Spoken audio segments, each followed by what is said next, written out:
이에 님시의 손자 여호사밧의 아들 예후가 요람을 배반하였으니 곧 요람이 온 이스라엘과 더불어 아람의 왕 하사엘과 맞서서 길르앗 라못을 지키다가 아람의 왕 하사엘과 더불어 싸울 때 아람 사람에게 부상한 것을 치료하려 하여 이스라엘로 돌아왔던 때라. 예후가 이르되 너희 뜻에 합당하거든 한 사람이라도 이 성에서 도망하여 이스라엘에 알리러 가지 못하게 하라. 예후가 병거를 타고 이스라엘로 가니 요람 왕이 거기에 누워 있었음이라. 유다의 왕 아하시아는 요람을 보러 내려왔더라. 이스라엘 망대에 파수꾼 하나가 서 있더니 예후의 무리가 오는 것을 보고 이르되 내가 한 무리를 보나이다. 요람이 이르되 한 사람을 말에 태워 보내어 맞이하여 평안하냐 묻게 하라. 한 사람이 말을 타고 가서 만나 이르되 왕의 말씀이 평안하냐 하시도이다. 예후가 이르되 평안이 내게 상관이 있느냐? 내 뒤로 물러나라. 파수꾼이 전하여 이르되 사자가 그들에게 갔으나 돌아오지 아니하나이다. 다시 한 사람을 말에 태워 보내었더니 그들에게 가서 이르되 왕의 말씀이 평안하냐 하시도이다. 예후가 이르되 평안이 내게 상관이 있느냐? 내 뒤를 따르라. 하더라. 파수꾼이 또 전하여 이르되 그도 그들에게까지 갔으나 돌아오지 아니하고 그 병거 모는 것이 님시의 손자 예후가 모는 것 같이 미치게 모나이다. 요람이 이르되 메우라. 그의 병거를 메운지라. 이스라엘 왕 요람과 유다 왕 아하시아가 각각 그의 병거를 타고 가서 예후를 맞을세 이스라엘 사람 나봇의 토지에서 만남에 요람이 예후를 보고 이르되 예후야 평안하냐? 내 어머니 이세벨의 음행과 술수가 이렇게 많으니 어찌 평안이 있으랴? 요람이 곧 손을 돌이켜 도망하며 아하시아에게 이르되 아시아여 반역이로다. 예후가 힘을 다하여 활을 당겨 요람의 두 팔 사이를 쏘니 화살이 그의 염통을 꿰뚫고 나오매 그가 병거 가운데에 엎드러진지라. 예후가 그의 장관 빗갈에게 이르되 그 시체를 가져다가 이스라엘 사람 나봇의 밭에 던지라. 내가 기억하려니와 이전에 너와 내가 함께 타고 그의 아버지 아합을 쫓았을 때에 여호와께서 이같이 그의 일을 예언하셨느니라. 여호와께서 말씀하시기를 내가 어제 나봇의 피와 그의 아들들의 피를 분명히 보았노라. 여호와께서 또 말씀하시기를 이 토지에서 내게 갚으리라 하셨으니 그런즉 여호와의 말씀대로 그의 시체를 가져다가 이 밭에 던질지니라. 샬롬. 오늘 또 하나님의 말씀으로 시작하는 저와 여러분께 하나님의 평안이 가득 넘치길 소망합니다. 방금 인사할 때 썼던 히브리어인 샬롬이라는 단어는 평안이라는 뜻을 가지고 있습니다. 그래서 옛 구약 시대 때부터 지금까지 만나거나 헤어질 때 하는 인사로 보통 많이 쓰이고 있습니다. 지금은 이스라엘뿐만 아니라 한국에서도 샬롬하며 인사를 많이 합니다. 특히 메시지에서 많이 쓰는데 시작 인사로 보통 샬롬으로 시작하고 또 마무리 인사를 할 때 평안이 가득한 하루를 보내시길 기도합니다. 와 같은 말로 마무리를 합니다. 왜 그럴까 하고 생각해보면 옛부터 지금까지 모든 사람들이 평안한 삶을 원해서 그런 것 같습니다. 근심도 없고 염려도 없고 아무런 걱정과 고난이 없는 평온한 삶. 누구나 꿈꾸는 그런 삶을 소망하며 오늘 또 나 그리고 이웃에게 샬롬이라 하면서 인사를 건넵니다. 저도 물론 그런 삶을 정말 간절히 원하는 사람 중 한 사람입니다. 그런데 성경을 보면 그중 특별히 오늘 이 열왕기 하의 말씀을 보면 하나님께서 끊어내시는 평안이 있음을 알 수 있습니다. 하나님께서 끊어내시는 평안, 그 포인트에 초점을 맞춰 오늘 말씀을 시작하려고 합니다. 먼저 오늘 말씀에서는 3명의 주요 인물이 등장합니다. 북이스라엘의 왕인 요람과 남유다의 왕인 아하시아, 그리고 북이스라엘의 군사령관 예후입니다. 이 3명 중 요람과 아하시아는 긴밀한 관계인데 요람의 아버지인 아합의 사위가 바로 아하시아였습니다. 그리고 아합과 그의 아내 이세벨에서부터 본격적으로 시작된 아주 악독한 우상 숭배 문화를 그대로 답습한 악한 왕들이었습니다. 그리고 예후는 이 두 왕을 심판하기 위한 하나님의 도구로 쓰임받는 인물입니다.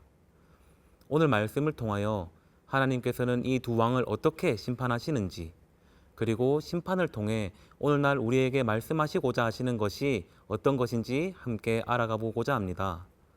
먼저 15절과 16절의 말씀을 한번 보시겠습니다.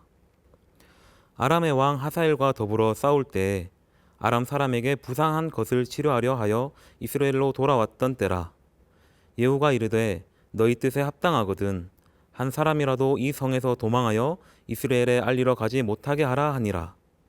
예후가 병거를 타고 이스라엘로 가니 요람 왕이 거기에 누워 있었음이라. 유다의 왕 아하시아는 요람을 보러 내려왔더라. 아멘.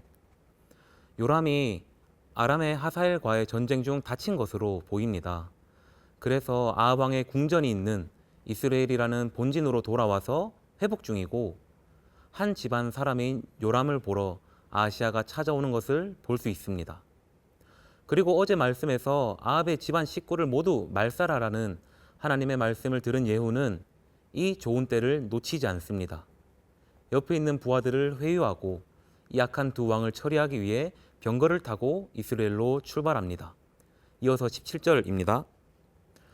이스라엘 망대에 파수꾼 하나가 서 있더니 예후의 무리가 오는 것을 보고 이르되 내가 한 무리를 보나이다 하니 요람이 이르되 한 사람을 말에 태워 보내어 맞이하여 평안하냐 묻게 하는지라.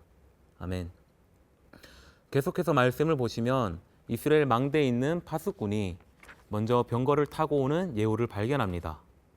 그리고 회복 중인 요람에게 가서 그 소식을 전하는데, 요람은 다른 한 사람을 시켜서 다가오는 사람에게 평안하냐고 묻게 합니다. 이때 바로 샬롬이라는 단어가 쓰입니다. 그래서 그 명령을 받은 한 사람은 다가오는 예후에게 가서 평안하냐고 묻습니다. 그런데 예후는 너희가 평안과 무슨 상관이 있냐? 너는 내 뒤를 따르라고 하며 계속 요람에게 달려갑니다. 그렇게 총 2번 요람은 사람을 보내서 평안하냐고 묻게 시켰지만 2명 다 요람에게로 돌아오진 않고, 이어서 파수꾼이 얘기하길 예후가 병거를 타고 오고 있습니다 라고 얘기합니다. 요람은 그 말을 듣고는 회복 중인 몸을 일으켜 직접 나가 예후를 맞이합니다. 그들은 대면에서 이렇게 대화하는데 22절입니다. 요람이 예후를 보고 이르되 예후야 평안하냐 하니 대답하되 내 어머니 이세벨의 음행과 술수가 이렇게 많으니 어찌 평안이 있으랴 하더라. 아멘.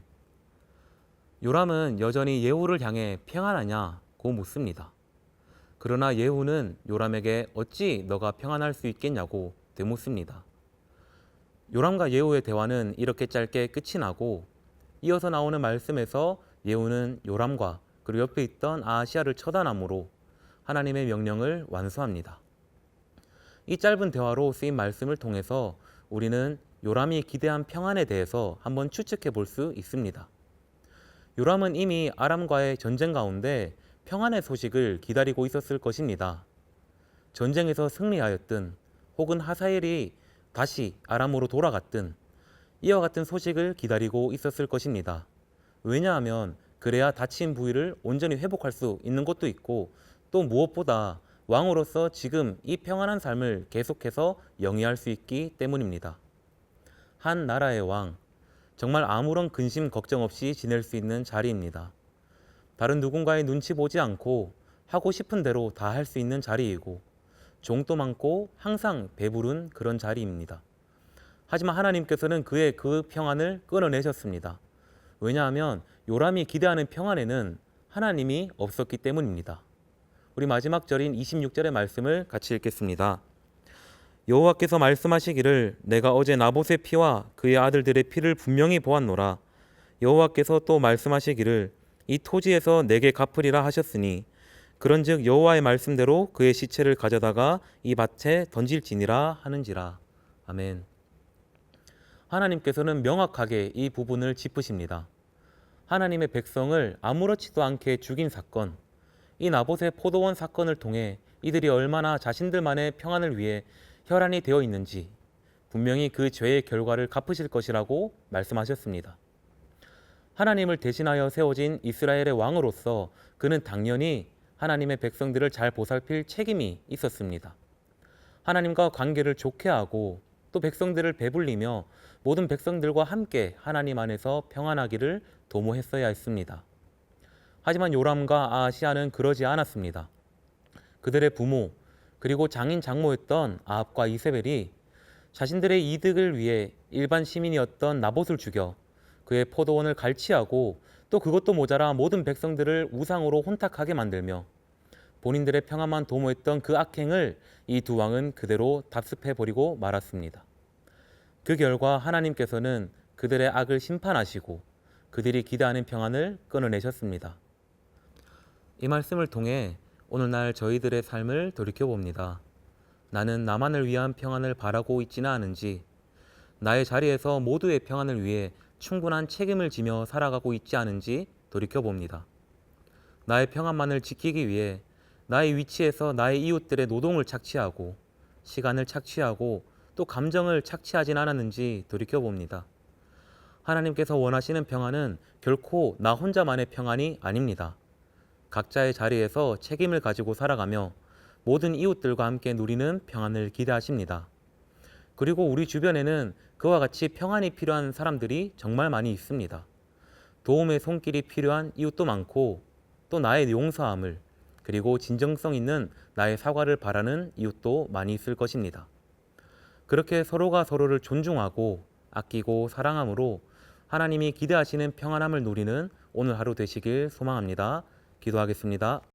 하나님 감사합니다.